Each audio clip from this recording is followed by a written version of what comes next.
पाण हिन अहम सेशन में जेका दर हक़ीक़त माज़ीअ जे दरियुनि खे खोले ऐं उन दौर तरफ़ पाण खे वठी वञे थी जेको दौर हींअर हाज़िर न आहे, हींअर पाण वटि साम्हूं न आहे।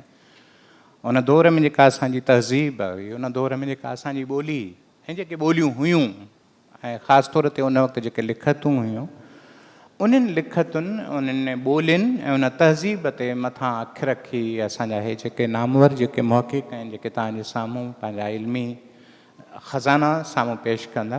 मां थोरो 2 मिंटनि में मां जेकॾहिं इनखे वेड़े मौज़ूअ खे मां जेकॾहिं कयां त हीअ जेका सिंधू तहज़ीब आहे, हिकु अहिड़ी तहज़ीब जंहिं लाइ चयो थो वञे त जेकॾहिं बाबल तहज़ीब में फीथो मिले थो, पहिरियों फीथो मिले थो त हुजणु ई खपे आहे त उन बाबल तहज़ीब जे ई लफ़्ज़ जो ई अॼु सॼी दुनिया ते असरु हुजे आहे। पर आख़िर इहो छा सबबु हुयो त उहो जेको फीथो उहो हिते जेको मोहनजोदड़े में ॾांद गाॾीअ में मिलियो, उनखे जेके पाण जे ॻोठनि में अॼु बि वलो सॼो थो वञे, उहो वले मां व्हील कीअं थो थिए, उहा जेका फीथे जी तहज़ीब आहे, उहा जेका टक जी तहज़ीब आहे, जंहिंखे लतीफ़ साईं सुरकापायती में 3-4 दफ़ा इस्तेमालु कयो आहे टक जो लफ़्ज़, उहो टक जो लफ़्ज़ फिरी घुरी कीअं टेक्नोलॉजीअ तरफ़ थो पियो वञे।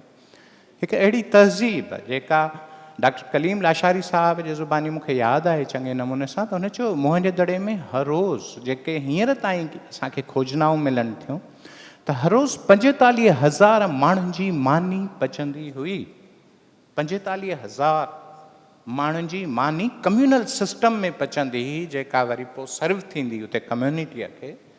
हिकु अहिड़ी तहज़ीब जंहिंजा पर एतिरा खुलियल हुया जो वञी पाल खां परते वञी करे ढोलावीरा अलाए कंहिं कंहिं जॻह ताईं थो वञे। बाबल में बि जेकॾहिं ॾिसिजे थो त क़दीम इराक़ में हिन तहज़ीब जा असर मिलनि था, चीनी तहज़ीब में असर मिलनि था, सामी तहज़ीब में इंडस तहज़ीब जा असर मिलनि था। त इहा तहज़ीब अॼु ताईं आख़िर एतिरी गुझ छो आहे? वरी जेकॾहिं ॿोलियुनि जी ॻाल्हि कयूं त हींअर सॼे दुनिया में जेको मशहूरु हिकिड़ो ख़्यालु आहे, उहो ख़्यालु इहो पेश कयो थो वञे त हिन सॼे दुनिया जे 7,000 ॿोलियुनि में ॾाढी अंगनि अखरनि जी ऐं हक़ीक़त ते मबनी जेके तहक़ीक़ूं आहिनि त 7,000 ॿोलियुनि में जेके ॻाल्हायूं थियूं पियूं वञनि, उन्हनि में 80% ॿोलियुनि जा ख़ानदान कुल 5 आहिनि। कुल 5 आहिनि। उन्हनि 5 ख़ानदाननि जो जेको वॾी पीढ़ी आहे उहा प्रोटो इंडो थी सघाए। प्रोटो इंडो, प्रोटो यानी पुराणी, क़दीम अवाइली, एतिरी पुराणी जेका इब्तदाई हुजे, ऐं मथां लफ़्ज़ इस्तेमालु था कनि इंडो। हाणे उहो इंडो जेको ईरानी ऐं इन यूनानी लफ़्ज़ आहे, उनखे जेकॾहिं पीढ़ खणिजे थी पई त उहो चयो थो वञे पुराणी सिंधू। सिंधू दुनिया जे कंहिं ॿिए जॻह ते कोन्हे, हींअर ताईं हिते ई मिले थी पई। सो उन्हनि ॿोलियुनि जे हवाले सां जेकॾहिं ॾिसिजे त इन ॿोलीअ जूं पाड़ूं, जीअं कार्ल वाटकन जी ताज़ी थ्योरी आहे, हुन चयो आहे त 6,000 साल पुराणा जेके ॿिज आहिनि, उन्हनि जो जेको उन कंपाइलेशन किताब जी कई आहे प्रोटो इंडो लिंग्विस्टिकल रूट्स, उन्हनि में हुन 5,000 लफ़्ज़ रूट में विधा आहिनि। ऐं असां जॾहिं हुनखे चिताए ॾिठोसीं त ख़बर पई त उन्हनि में 4300 लफ़्ज़ सिंधी था पिया मिलनि। 4300 लफ़्ज़ जे हुन जी थ्योरी, डॉक्टर कार्ल वाटकन जी थ्योरी जेकॾहिं दुरुस्त आहे त इन में लॻे ईअं थो त जेकॾहिं अंग्रेज़ी ॿोली अॼु उनखे जेकॾहिं सिंधी रूट्स खां जुदा कयूं त हीअ बचे कुल 25% थी पए। ठीकु आहे न? त अहिड़े ई नमूने सां वरी जेका लिखत आहे जेका ढोलावीरा में मिले थी पई, साईं अज़ीज़ जंहिं नमूने सां हुनजा पेरा खयां आहिनि, जेके काछे जे ऋणनि में वञी उतां जे पथरनि जा जेके उकर आहिनि, वरी जेके मोहनजोदड़े जूं जेके आहिनि, वरी हड़ापा में जेके आहिनि, अॼु ताईं गुज़ारत आहे। ऐं इहो केॾो सान्हो आहे, इहा केॾी वॾी हिकिड़ी ग़मज़दा हालत आहे त जंहिं जॻह ते चीनी, जंहिं जॻह ते बिबली, जंहिं जॻह ते मिस्री, जंहिं जॻह ते समेट, जंहिं जॻह ते क़दीम मायाउनि जेके स्क्रिप्ट आहिनि उहे खोल थी सघिया आहिनि, कंहिं न कंहिं क़दुरु पढ़ी उन्हनि खे सम्झी सघिया आहिनि। दुनिया जी हिकिड़ी स्क्रिप्ट आहे, हिकिड़ो लिखत जो नमूनो आहे जेको अञा ताईं उनजे ॻुझ ताईं नथो वञी सघिजे, उहे बि असां ई आहिनि। सो उन्हनि ते अॼु जेका अॼोकी हीअ पुरमग़ज़ ऐं जेतिरा तव्हीं घटि दोस्त आहे, उन खां जेकॾहिं 5 सां ज़रब 50,000 सां ज़रब ॾेई करे जेतिरी ॻोड़ी हीअ जेका आहे, उन लाइ हे असांजा नामियारा मुहक़िक़ तव्हांजे साम्हूं पंहिंजा इल्म जा भंडार खोलींदा। साईं सभ खां पहिरियों जेको मां गुज़ारिश कंदुसि, साईं अमीन जोयो साहिबु। साईं अमीन जोयो साहिबु इंतिहाई नौजवान मुहक़िक़, ऐं सच इहो आहे त ॾाढो ख़ूबसूरत लॻंदो आहे हिन जी जेका पहुच आहे, हिन जेका डोड़ आहे, अल्लाह साईं तव्हांखे खोड़ आबाद कंदो। अमीन जोयो साहिब हींअर सिंध अभ्यास अकेडमीअ में कमु था पिया कनि, सोशल साइंस डिपार्टमेंट में ज़ैबिस यूनिवर्सिटी कराचीअ में रिसर्च एसोसिएट तौर ते कमु था पिया कनि। संदन इलाही केतिरा मज़मून ऐं कालम छपंदा रहिया आहिनि, ख़ासि तौर ते तारीख़ी मागनि ते तहक़ीक़ थियल जेका तहक़ीक़ भरी आहे या हैदराबाद हेरिटेज कॉन्फ्रेंस में जेके संदन मकाला आहिनि। इन खां अलावा सिंध जे सियाहत, इन खां अलावा सिंध जे मुख़्तलिफ़ जॻहियुनि ते ॾाढी सुठी ॼाण रखनि था पिया। गुज़ारिश हिकिड़ी इहा आहे त तव्हांखे टाइम जी नज़ाकत खे साम्हूं रखी करे मां चाहींदुमि त 10 मिंटनि में तव्हां पंहिंजी जेका प्रेज़ेंटेशन आहे, जेका कुझु आहे, साईं अमीन जोयो साहिबु तव्हांजे साम्हूं। कंडा मूं पेरनि में तोड़े लख लॻनि, आंगुर आंगूठे न मिड़े, छिपूं पेर छिननि, वींदे ॾांहुं पिरनि, जुती जात न पायां। या करड़ा डूंगर कह गणे, करड़ा डूंगर कह गणे, जिते जबल गूना गून, गंगन जूं लतीफ़ चए, जिते तंग तवारूं पून, हूंदन मथे हून लागा पाइन लोक। स्टेज ते वेठल मानवारा साईं अज़ीज़ किंगरानी साहब, डॉक्टर साहब ऐं अमर फयाज़ बुढ़ो साहब, ऐं मूंखे ॿुधंदड़ समातुनि ऐं मूंखे ॾिसंदड़ निगाहुनि खे सलाम, नमस्ते ऐं गुड इवनिंग। सभ खां पहिरियां आउं पंहिंजो तत्व पेश कंदुसि। मुंहिंजे मज़मून जो उनवान आहे क़दीम आसारनि में मौजूदु ख़तमु थींदड़ सिंधी लिखतूं ऐं उन्हनि जे बचाव लाइ उपाउ। असांजी सोनवनी सिंध धरती में केतिरनि ई क़िस्मनि जी मैदनियात, नबातात, क़ीमती वखर मौजूदु आहिनि। उन सां गॾु सिंध ऐं सिंधी क़ौम हज़ारे साल क़दीम सक़ाफ़ती विरसे जी वारिस आहे।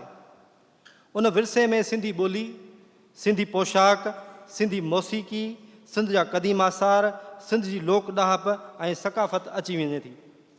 असां जॾहिं सिंधी ॿोलीअ जी ॻाल्हि करियूं था तॾहिं सभ खां अवल सिंधी लिपियुनि ॾांहुं ध्यानु वञे थो। मुख़्तलिफ़ पुस्तकनि जो अभ्यास करण खां पोइ परूड़ पवे थी त क़दीम दौर में सिंध में हिक ई वक़्तु केतिरियूं ई सिंधी लिखतूं राइज हुयूं, जेके मुख़्तलिफ़ इलाइक़नि में लिख पढ़ लाइ कमु ईंदियूं हुयूं ऐं आम सिंधी माण्हू लहजनि जी थोरी घणी फेरफार सां इहे लिखतूं सम्झंदा, ॻाल्हाईंदा ऐं पढ़ंदा हुआ। अहिड़े ई क़िस्मनि जी लिखतुनि जी ॻोल्हा कंदे गुज़िरियल 15 सालनि में क़दीम आसारनि ते तहक़ीक़ दौरान मूंखे अॻूणे दौर जे मस्जिदुनि, मंदरनि, मुक़बरनि, ओताकनि ऐं ॿियनि क़दीम जायुनि में सवें सिंधी लिखतूं नज़र आयूं आहिनि, जेके कुझु त हिकु जहिड़ियूं आहिनि, कुझु वरी हिक ॿिए खां मुख़्तलिफ़ आहिनि। अहिड़ियुनि लिखतुनि खे सिंध जे मुख़्तलिफ़ इलाइक़नि में मुख़्तलिफ़ नालनि सां ॼातो ऐं सुञातो वञे थो। गौर करण जहिड़ी ॻाल्हि आहे त लिखत साॻी आहे, पर उनखे मुख़्तलिफ़ इलाइक़नि में मुख़्तलिफ़ सॼो वञे थो। मिसाल, किथे ख़ुदाबादी, जीअं ख़ुदाबाद जो जेको इलाइक़ो आहे, दादू आहे, सेवण आहे, त इते जेकॾहिं इहा लिखत मिले थी त उनखे ख़ुदाबादी लिखियो सॼो ऐं पढ़ियो वञे थो। किथे हटवाणकी, किथे लुंडा अखर, किथे खोजकी, किथे शिकारपुरी, किथे अध अखरी, किथे देवनागरी ऐं किथे वरी हटाई अखर। ऐं पंहिंजे हिन तहक़ीक़ी मज़मून में इन्हनि लिखतुनि जी निशानदेही करणु ऐं उन्हनि जा कुझु नमूना पेश करणु ऐं हिकु मुख़्तसिर वीडियो डॉक्यूमेंट्री पेश करण खां पोइ उन्हनि क़दीम ऐं नायाब लिखतुनि जे बचाव लाइ कुझु तजवीज़ूं ॾेई पंहिंजी जाइ वठंदुसि त 50% मुंहिंजी ॻाल्हि खे सम्झी वेंदा। महिरबानी।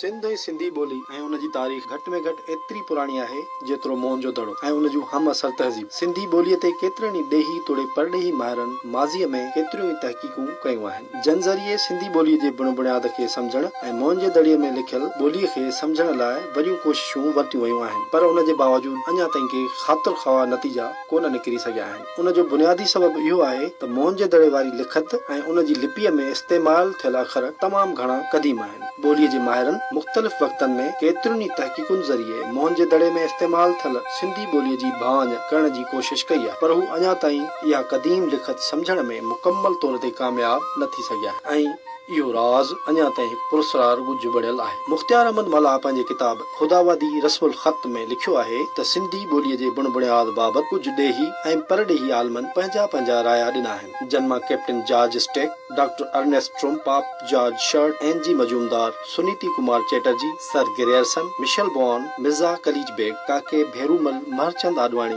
Doctor Gurbakhshani, Hakim Fateh Mohammad Sewhani, Dayaram Vasanmal, Jhamatmal Narumal Vasanani, Jairam Das Daulatram, Dadi Popati Hiranandani, doctor Murlidhar Jetley, doctor Aftab Abro ऐं कुझु ॿिया हिन राय जा आहिनि त सिंधी ॿोली संस्कृत जी शाख आहे या सिधो सौ संस्कृत मज़ा ॼाई आहे ऐं उन लिहाज़ सां सिंधी ॿोली हिंदी आर्याई ॿोलियुनि सां वास्तो रखे थी। ॿिए तरफ़ सिंध जा कुझु मशहूर आलम डॉक्टर नबी बख्श खान बलोच, सिराजुल हक मेवण, M H. Panwar, doctor Ghulam Ali Alana, अता मोहम्मद बंबरो ऐं कुझु ॿिया आलम संस्कृत वारे नज़रिए जा हामी न आहिनि, पर हू सिंधी ॿोलीअ जो बुण बुनियाद सिंध जे सरज़मीन खे ई सम्झनि था। उन खां सवाइ केतिरनि ई लसानियाती माहिरनि जा राया आहिनि त हटवाणकी या ख़ुदावादी लिपि सिंध जी असलूकी ऐं मक़ामी लिखत जो सिस्टम आहे जेको सिंधू लिखत मंझां ब्रह्मी लिपि ज़रिए उसरियो आहे। तारीख़ी तौर असांखे जन क़दीम ॿोलियुनि जो रिकॉर्ड मिलियो आहे, उन्हनि में हिन ख़िते जी सघारी ॿोली ब्रह्मी पिण शामिल आहे। डॉक्टर एस लैंगडन पंहिंजी तहक़ीक़ दी इंडस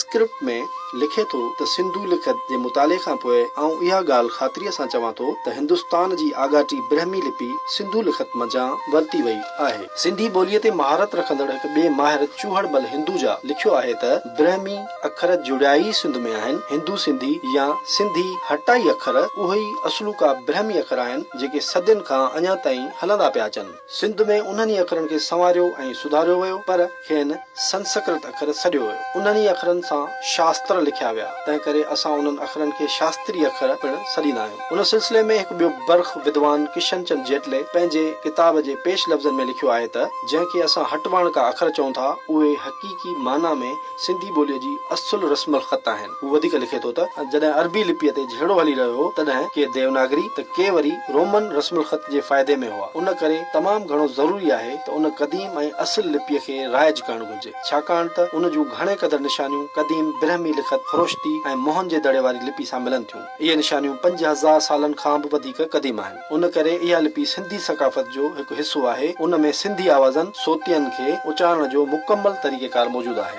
सिंध जे हिकु ॿिए विद्वान दादा गंगाराम सम्राट लिखियो आहे त हटवाणकी अखर ब्राह्मी तां वरितल आहिनि। लसानियात जो हिकु ॿियो माहिर डॉक्टर मुरलीधर जेटले लिखे थो त मशहूर भाषा विज्ञानी सुनीति कुमार चैटर्जी ऐं ॿिया घणा ई ॾेही तोड़े परॾेही विद्वान ब्रह्मी लिपीअ जे उसुलझण मोहन जे दड़े मां लदल मोहरुनि ते उकरियल सिंधू लिपीअ खे मञनि था। उन जो मुख्य सबब इहो आहे त उन्हनि ॿिन्ही लिपियुनि में मौजूदु घणनि निशाननि जी पाण में मुशाबियत आहे ऐं ॿई हिक ई खेतर जूं आहिनि। हाणोकी सिंध ऐं उन जे ओसे पासे वारी एराज़ीअ में पाली ऐं ब्रह्मी लिपीअ जो फैलाउ सम्राट अशोक आज़म जे ज़माने में थियो। उन में कंहिं बि क़िस्म जी गुंजाइश न आहे। उन करे असां घणी ख़ातिरीअ सां उन नतीजे ते पहुची सघूं था त सिंधी लिपीअ जो जनम ब्रह्मी लिपीअ मंझां थियो आहे ऐं उन सिलसिले में सिंधी हटवाणकी हरफनि जो आगाटो लाॻापो मोहन जे दड़े जी लिपीअ सां पिण आहे। मूंखे सिंध में क़दीम चिटसाली थियल अॾावतुनि ते तहक़ीक़ कंदे 10-15 साल थी चुका आहिनि। उन अरसे में मूं हज़ारे नायाब ऐं रंग बिरंगी चिटसाली अॾावतूं ॾिठियूं आहिनि। उन दौरान मूंखे ख़ासि तौर ते काछे जे इलाइक़े में मौजूदु क़दीम तारीख़ी अॾावतुनि में हटवाणकी लिपि तमामु घणे मिक़दार में नज़र आई आहे। तंहिं करे मूं क़दीम ऐं नायाब चिटसाली सां गॾोगॾु हटवाणकी लिपीअ जूं तस्वीरूं पिण कढणु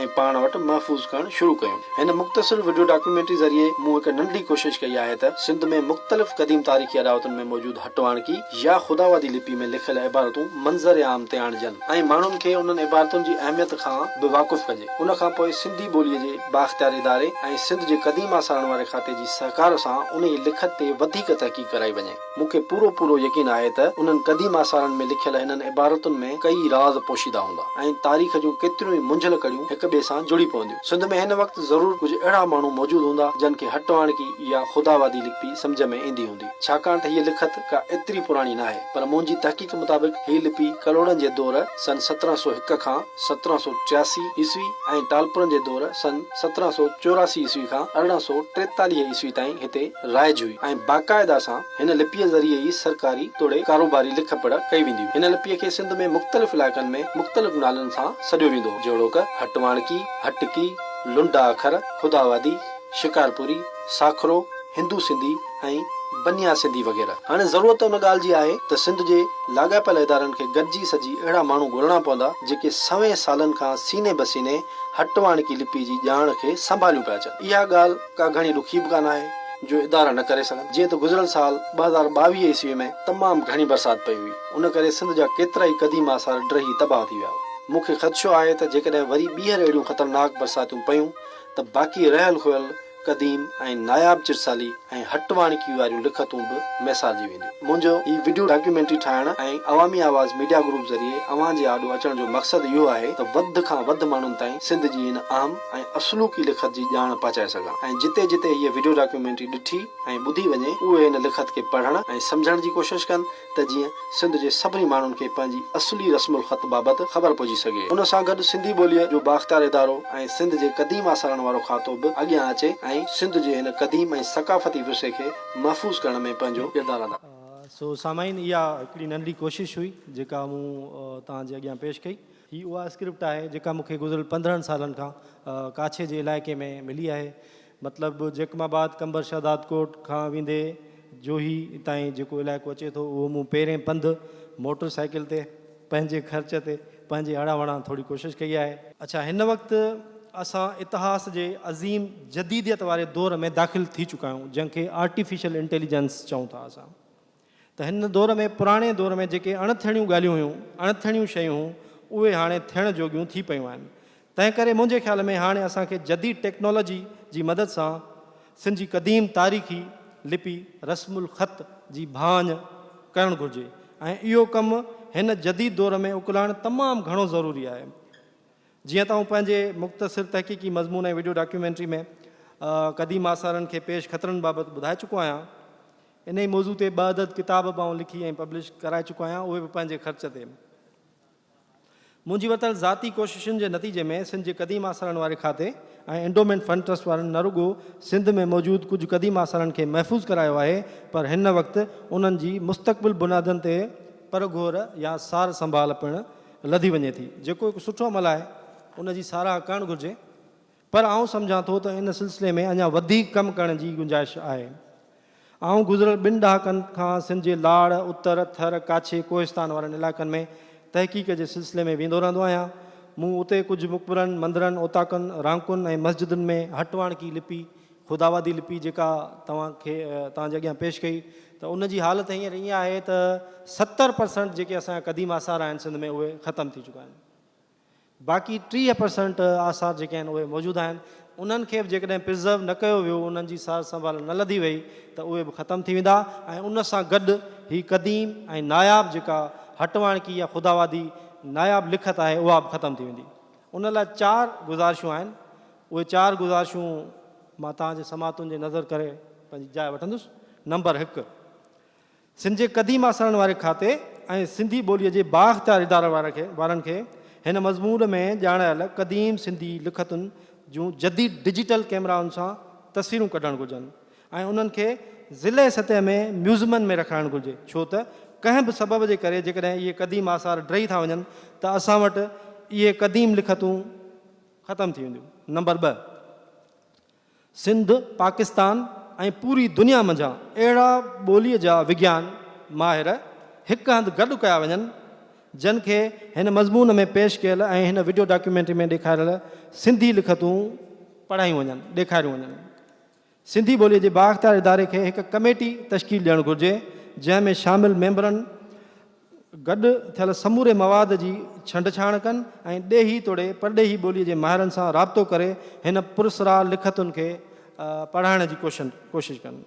नंबर 4 ऐं आख़िरी सलाह इहा आहे त सिंध में मौजूदु कंहिं जाखोड़ी माण्हूअ ते इहा ज़िमेवारी रखी वञे त हू अहिड़नि क़दीम लिखतुनि जो रिकॉर्ड गॾु करे ऐं सिंधी ॿोलीअ जे बाख़्तियार इदारे वारनि वटि महफ़ूज़ कराए।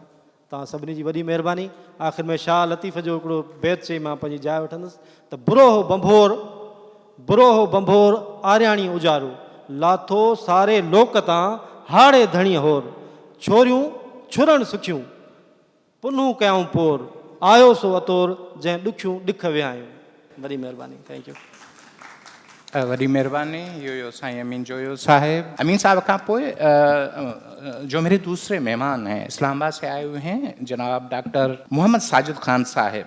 British, obviously, British reach India, and they, before entering into Sindh, they have established themselves. They gradually established economic system.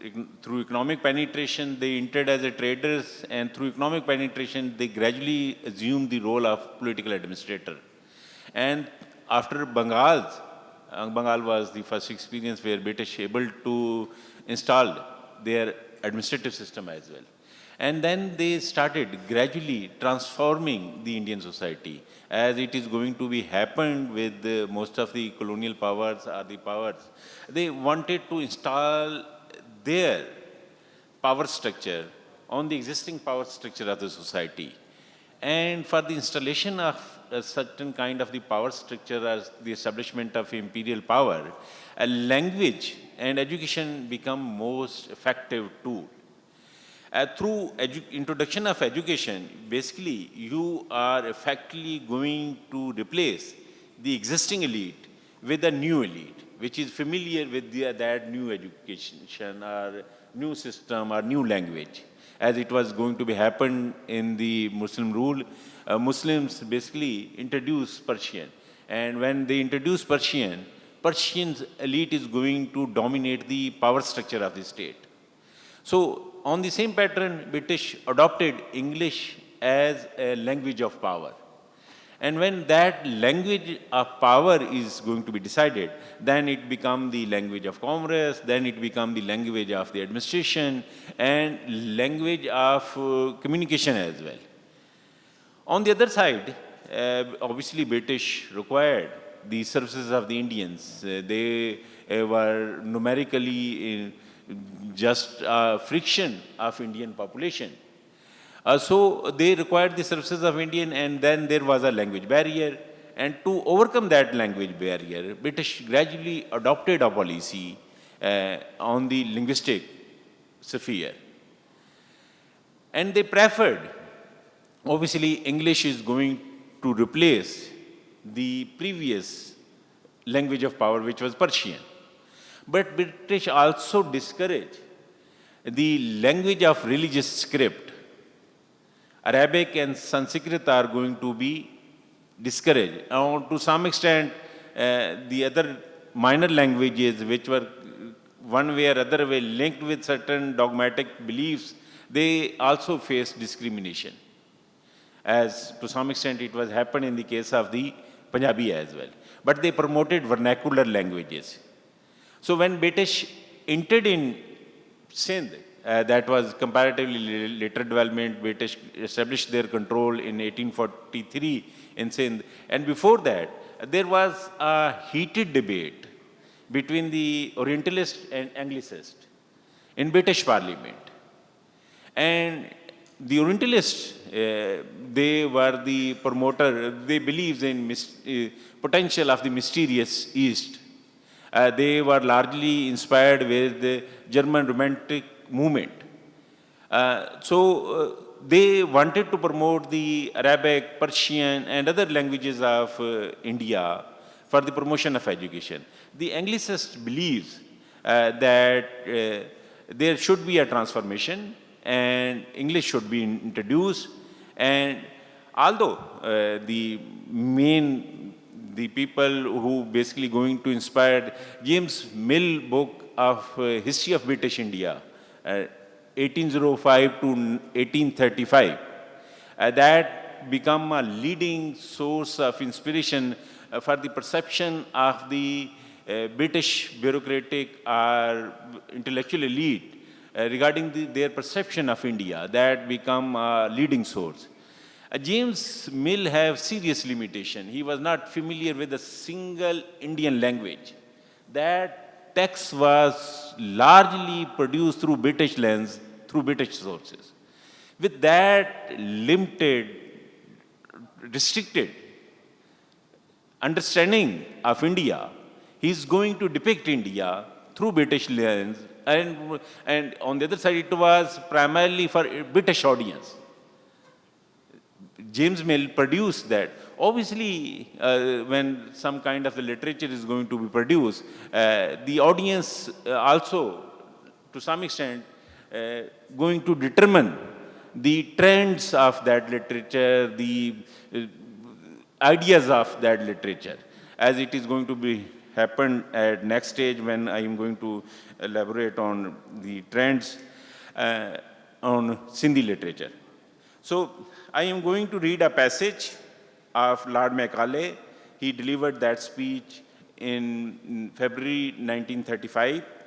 And initially, Lord Macaulay acknowledged and appreciated the knowledge traditions of India, and he said, I have traveled across the length and breadth of India, and I have not seen one person who is beggar, who is thief. Such wealth I have seen in the country, such high moral values, people of such caliber that I don't think we would ever conquer this country unless we break the very backbone of this nation, which is her spiritual and cultural heritage. And therefore, I propose that we replace her old and ancient education system, her culture, for if the Indians think that all that is foreign and English is good and greater than their own, they will lose their self-esteem, their native culture, and they will become what we want to them, a truly dominated nation. That was the policy statement delivered by Macaulay at the forum of the parliament. And later on, British started systematic attacks on Indian culture, Indian linguistic traditions, Indian knowledge production. And they systematically degraded Indian traditions. And later on, obviously, Lord Macaulay declared their agenda. They wanted Indians people in bureaucratic operators of East India Company. They must be Indian in color and race, but British in taste. So, and they tried to promote the British supremacy. Later on, Lord Macaulay degraded all the knowledge traditions India produced, and even at one stage, he declared that the all knowledge which is going to be produced in India, that is equivalent to one shelf of the European library. That was not the true depiction of India's knowledge tradition.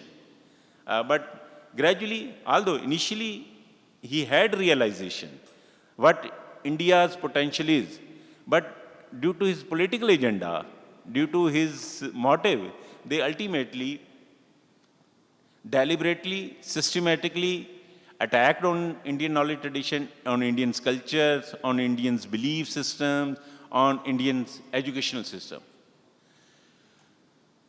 And they installed their educational system. In case of Sindh, when British landed in Sindh, they have already established system. That debate was largely settled in the favor of the Lord Macaulay.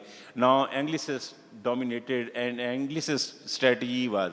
So in case of Sindh, they decided to promote Sindhi as a vernacular language. Obviously that step is going to appease the local population.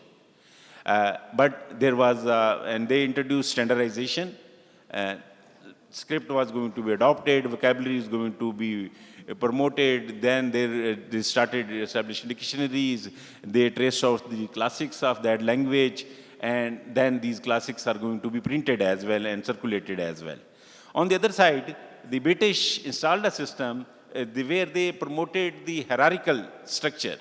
Education, mass literacy was not the agenda of the British.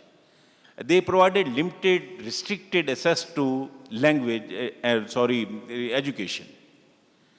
And English medium schools were primarily for elite, And these Sindhi medium schools and medium of instructions was retained, and Persian was going to, when Persian was going to be delinked, it means the old knowledge traditions are going to be delinked with the coming generations. And they have to create new knowledge tradition, and that new knowledge tradition is going to transform their worldview, their outlook towards the world, and that was largely going to be on the agenda of modernization. That was largely going to be Western, and people of India started developing their worldview through British lens. No doubt, on other side, the local people got benefit of when vernacular is going to be promoted as a official language. Obviously, people have better capacity to express themselves in their mother tongues. Obviously, that is going to promote the culture and language as well. Now, obviously, for the vernacular, audience was different. Previously, it was going to be maintained through oral tradition. Now, it started get printing as well. And through printing, that message is going to be disseminated. So new classes entered, new literary figures entered, and obviously they were the well-versed in the local language. They had already a rich vocabulary. Obviously language was already there, that was going to be spoken, and people were familiar with that vocabulary. They had no restriction. Sometimes the intellectual and creative abilities are going to be restricted due to the language barrier. It was not going to be in the case of when Sindhi was going to be adopted. It promoted literature and it created new audience. The poor people become the audience of the literary figures, and that basically shifted. Now people-centric literature is going to be promoted, and that developed and evolved with the passage of time. It was obviously, it was not a phenomena that is going to be started with the push of a button. It was initiated, but it gradually developed and evolved. So British imperialism faced the challenge of the nationalist thrust from within the India and from different centers. Indian nationalists resisted British imperialism, and they received modern education. They get exposed to the modern idea of democracy, liberalism, equality, fraternity, and then they started claiming and challenging the British imperialism. So British imperialism is going to be challenged from the system which was going to be installed and imposed on the Indian system, and challenge came from within. Thank you so much for bearing me and tolerating me.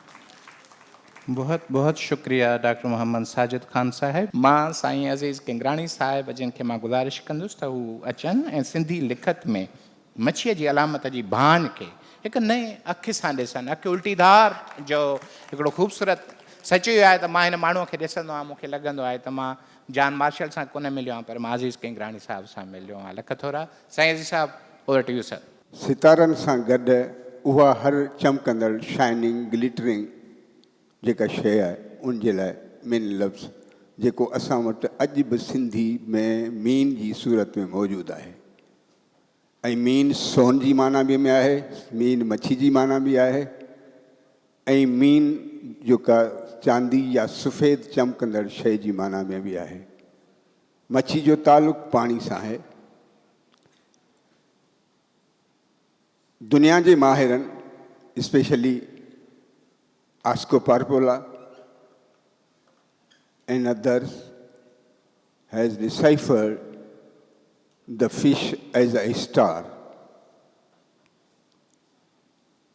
The perspective of Parpola is Tamil, which is Dravidian languages. And I have tried to describe the fish symbol and the strokes near it, digits near it. उन खे असांजे सिंधी समाज में सिंध में उन्हनि जे लाइ कहिड़ा तस्वर आहिनि, कहिड़ियूं शयूं आहिनि। सदियुनि खां न सिर्फ़ क़दीम सिंध पर सिंधु तहज़ीब, हूअं त सिंधु तहज़ीब फ्रॉम कैलाश टू केटी बंदर, पर Indus valley civilisation is in Sindh. जीअं अमर फयाज़ साईं मेलोहा जी कंट्री जी ॻाल्हि कई, या सुमेरियन वटि इंटरप्रिटेशन जे लाइ इशू बि हो, त मां मुख़्तसिर कंदे हिकिड़ी मुख़्तसिर प्रेज़ेंटेशन बि ठाही आहे। उन जे पेश नज़र मां उनखे पेश कंदुसि त सिंधू लिखत जे मोहरनि ते सिंधी पर्सपेक्टिव में उन्हनि सितारनि जा उहे माण्हू, सिंधू सिविलाइज़ेशन जा माण्हू, यानी सितारनि जी ॼाण बि रखंदा हुआ। जीअं ख़ुदि लतीफ़ सितारनि जे इल्म खे साइंटिफिक अंदाज़ में पेश कयो आहे। सहसे सिजन उभरनि 84 चंडनि, 84 चंड ॿियूं काइनातूं बि हूंदियूं, या तारा तेली रूह,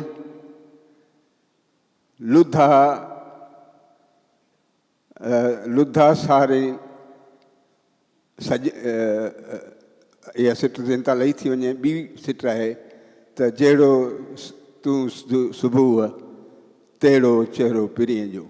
मिन as a star and stroke, यानी लीकूं, अदद, तइदाद, उन्हनि खे उनजो नंबर ॾिनो आहे। ईअं उन सूरत में मूं सिंधीअ में उन्हनि असांजे माण्हुनि सिंधीअ जे सिंधी समाज में लोक ॾाहप में मूं सिंधी में बि अंग्रेज़ी में बि इंडस स्क्रिप्ट इन स्टोन्स ऐं पथरनि ते सिंधू लिखत जेका एक्सप्लोर कई आहे, उहे बि किताब तव्हांजे आॾो आहिनि। 7 star, fish plus 3, right or left, 3 plus fish, 7 plus fish or fish plus 7, मच्छी वाधू 2 स्ट्रोक। आस्कोपारपोला तामिल लैंग्वेज में उनखे 7 सेजिस रिलीजियस पर्सपेक्टिव में पेश कयो आहे, त उन्हनि खे पूॼींदड़ हुआ। ऐं असीं उनखे सिंधीअ में कती चऊं था। कती आसमान में उहो निखट आहे जंहिंमें घणा तारा थी सघनि था, पर अक्सर जेका 7 तारा आहिनि उहा कती सिंधीअ में कती चइबो आहे। ऐं 3 plus 7 3 plus star or fish और 3 प्लस फिश प्लस 3 कतीअ खे ज़ाहिर करे थी। कती सदियुनि खां मौसम जो बि नालो आहे। कती मौसम जे हवाले सां माना ऊन्हारे में उभरंदी आहे, वोण जो फ़सुलु थींदो आहे, उनखां पोइ ज्वर जो फ़सुलु, ग्वार जो फ़सुलु थींदो आहे। जॾहिं उलहंदी आहे, जॾहिं लहंदी आहे त सर्दी शुरू थींदी आहे। त सिंधीअ में मां इनखे कती सम्झां थो। नेक्स्ट, टेड़ू। टेड़ू हिकिड़ो आसमान में निखट आहे जंहिंमें घणा ई तारा थी सघनि था ऐं आहिनि, पर उन में 3 जेके आहिनि वधीक रोशन आहिनि, जंहिंजे करे उन ते नालो निखट ते टेड़ू पियो आहे। तव्हां ॾिसो त इंडस स्क्रिप्ट जे फिश प्लस 3 टेड़ू, स्टार 3 और 3 प्लस स्टार आर फिश। मूं इनखे पंहिंजे सिंधी ॿोलीअ ऐं सिंधी समाज जे हवाले सां सदियुनि खां तारनि जी ॼाण रखंदड़ लोक ॾाहप में उन्हनि निखटनि खे इहो चई सघां थो त उन वक़्तु सिंधू सिविलाइज़ेशन ऐं सिंधू स्क्रिप्ट जे दौर में उन्हनि जो इज़हार कयो आहे। जेको मच्छी वाधू 3 या 3 वाधू मच्छी, छाकाणि त दुनिया जे माहिरनि इहो ज़ाहिर कयो आहे त लेफ्ट खां बि इंडस स्क्रिप्ट पढ़ियो थो वञे, राइट खां बि पढ़ियो थो वञे, त ही जेको निखट आहे, जेको मच्छी वाधू टे या टे वाधू मच्छी जेको आहे उहो ट्रेडू जी अलामत आहे ऐं इहो ट्रेडू ई थी सघे थो ऐं मूं उनखे ट्रेडू तौरु भांज उनजी कई आहे। जाड़ा तारा 2 स्टार्स ट्विन स्टार्स 2 तारा तारो हिकिड़ो विहाऊ आहे सिज लहंदो उहो तारो उभरंदो आहे। तारो हिकिड़ो सुहाओ आहे सुहेल जंहिंखे तारो बि चइबो आहे। सिज उभरंदो बाख फुटंदी आहे रोशन तारो नज़र ईंदो आहे। तारो नॉर्थ स्टार या कुतुब तारो बि आहे। लतीफ़ ख़ुदि सवेर मूं बैत जेको पढ़ियो तारा तेली रोए लुधा मारी सजणे लालन सजणे ऐं जहिड़ो तूं सबूह तहिड़ो साफ़ी सजणे। याने इते लतीफ़ हक़ीक़त में सुहाउ तारे जी ॻाल्हि कई आहे लुधे तारे जी ॻाल्हि न कई आहे। लफ़्ज़ हुन लुधो इस्तेमालु कयो आहे। लुधा तारा 2 आहिनि जेके तव्हां उन्हनि जी सर्च कंदव कोशिशि कंदव उहो कास्टर पोलक्स इहे 2 सितारा आहिनि जंहिंमें हिकिड़ो वधीक रोशन आहे उहो उत्तर ऐं ॾखिण में पाण में हूंदा आहिनि। हिकिड़ो उत्तर ओभर ऐं ॿियो ओभर ॾखण माना ओलह ॾखण वारे पासे ॿई गॾु हूंदा आहिनि। हिकिड़ो तमामु घणो रोशन हूंदो आहे ऐं उन जे लाइ इहो चयो थो वञे त जेकॾहिं इहो वेझो अची वञे धरती जे त सिज जेतिरी रोशनी ॾेई सघे थो। तंहिंजे करे उन रोशनीअ खे नज़र में रखंदे लतीफ़ बि पंहिंजे वक़्त में शाइरी में इस्तेमालु कयो त लुधा तारा 2 स्टार ट्विन स्टार्स। ॿियनि समाजनि में ग्रीक में हिंदुइज़म में या ॿियनि में इन में मुख़्तलिफ़ मैथोलॉजीज़ आहिनि पर मां हिन खे उन्हनि 2 रोशन तारनि सां जी भांज तौरु कयां थो त इहे 2 जेके स्टार फिश +2 और 2 + फिश जेको आहे उहो लुधा तारा आहिनि 2 तारा आहिनि ट्विन स्टार्स आहिनि। नेक्स्ट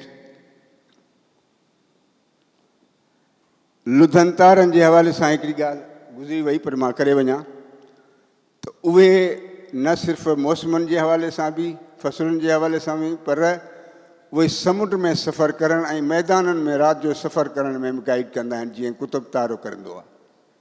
तर्फ़ डायरेक्शन नेविगेशन में डायरेक्शन में मदद कंदा आहिनि। उतर पासे रोशन बीठल हूंदा आहिनि त नेविगेट जॾहिं को जहाज़ रान ॾिसे थो त इहो तारो उनखे ख़बर पवे थी त उतर पासे आहे त तर्फ़ कहिड़ो थी सघे थो ऐं कहिड़े तरफ़ जहाज़ रानी थी सघे थी या वञी सघे थो।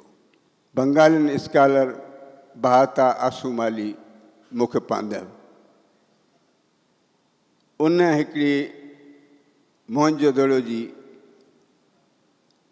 हिकिड़ी तस्वीर ॾिनी आहे जंहिंमें crocodile is eating the fish.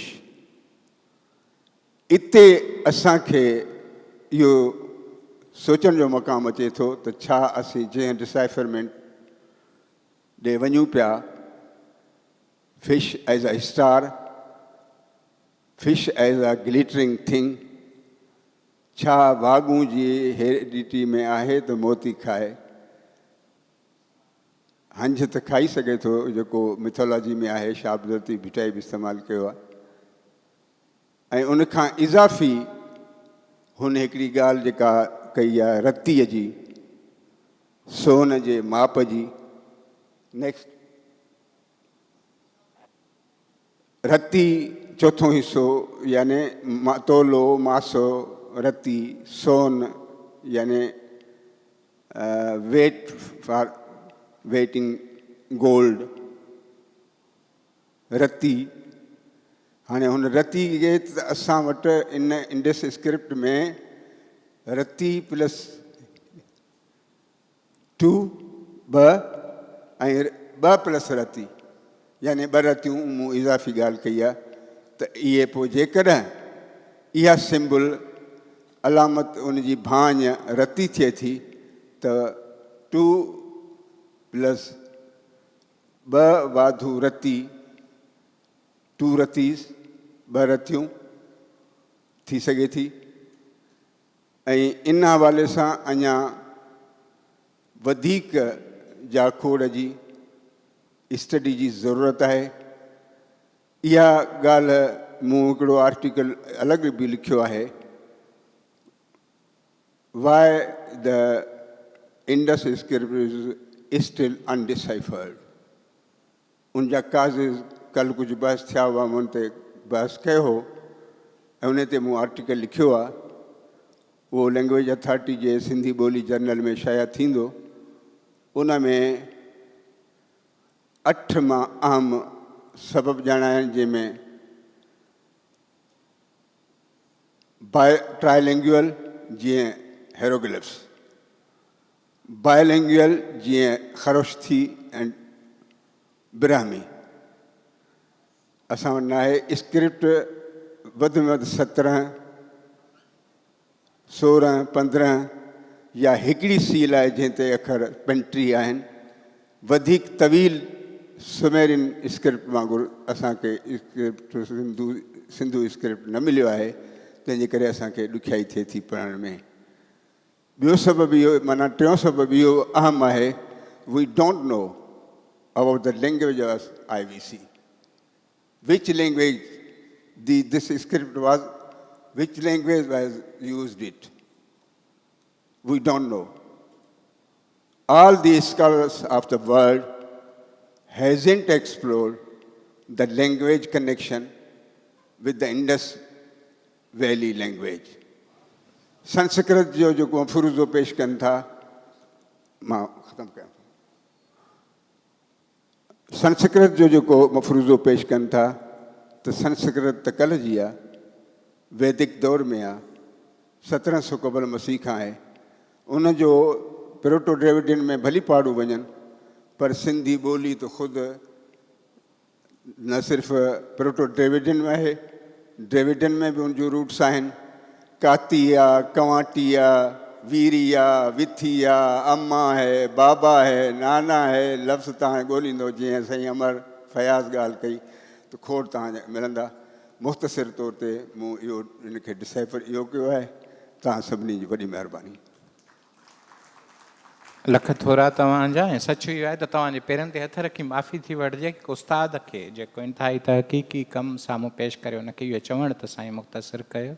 ऐं सम्झां थो पियो, पर उहो चवंदा आहिनि वक़्तु चवे तव्हां बादशाह आहियो। वक़्तु अहिड़ो आहे जो ॿिया वेड़ा स्कॉलर साम्हूं वेठा, उनखे टाइम ॾियूं। ऐं तव्हांजी वॾी महिरबानी, तव्हांजा लख थोरा साजिद साहिबु, तव्हांजी वॾी महिरबानी साईं मीन साहिबु, साईं अज़ीज़ साहिबु, तव्हांजी वॾी वॾी महिरबानी।